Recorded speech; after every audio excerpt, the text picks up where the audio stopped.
ခါတုန်းကအသက်ရမ်းကြီးွားပြီးတော့အစာအတွက်တရိတ်ဆန်တွေကိုမုတ်ဆိုးမလိုက်နိုင်တော့တဲ့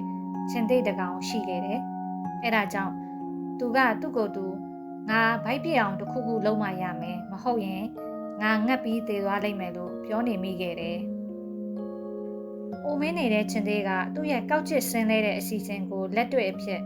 လှုပ်ဆောင်ခဲ့ပြီးတော့အဲ့ဒီကျန်းကအလုပ်ဖြစ်လာခဲ့ပါတယ်။သူ့ကိုသတင်းလာမေးကြတဲ့တရိတ်ဆန်တွေတော်တော်များများတပ်ဖြတ်ခံခဲ့ရတယ်။ဒါပေမဲ့မကောင်းမှုကကြမခံပါဘူး။ဒီနေ့မှာတော့မြေခွေးတကောင်ကအနာရောဂါရှိနေတဲ့ချင်းသေးကို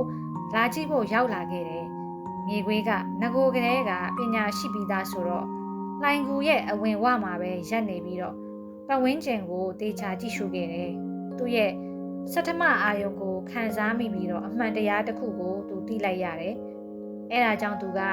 လှိုင်ကူရဲ့အပြင်ဘက်ကနေပဲချင်းသိကိုအော်ခေါ်ပြီးတော့အရှင်ချင်းသိမင်းဘလို့နေလဲခမညာတက်တာရဲ့လားခမညာလို့မေးလိုက်ပါတယ်။ချင်းသိကအေးငါနေလို့လုံးဝမကောင်းဘူးကွ။ဒါနဲ့မင်းဘာလို့အထဲကိုမဝင်လာတာလဲလို့ပြန်ပြောလိုက်ပါတယ်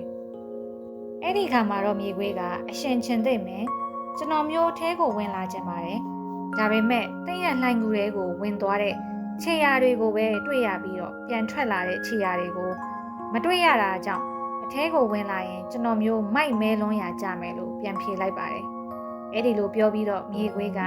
တခြားတိရစ္ဆာန်တွေကိုတတိပေးဖို့ထွက်သွားခဲ့ပါတယ်။ဒီပုံမြင်လေးကနေပေးခြင်းတဲ့သင်ခန်းစာကတော့အခြေအနေတွေကိုတေချာကြည့်ရှုပြီးတော့စဉ်းစားပြီးတော့ဆုံးဖြတ်ရပါမယ်။ဒါမှမဟုတ်ရင်မိမိကိုယ်ကိုကာကွယ်ဖို့တတိအမြဲရှိရပါမယ်။ Keep your eyes open သင်မျက်လုံးတွေကိုဖွင့်ထားပါ။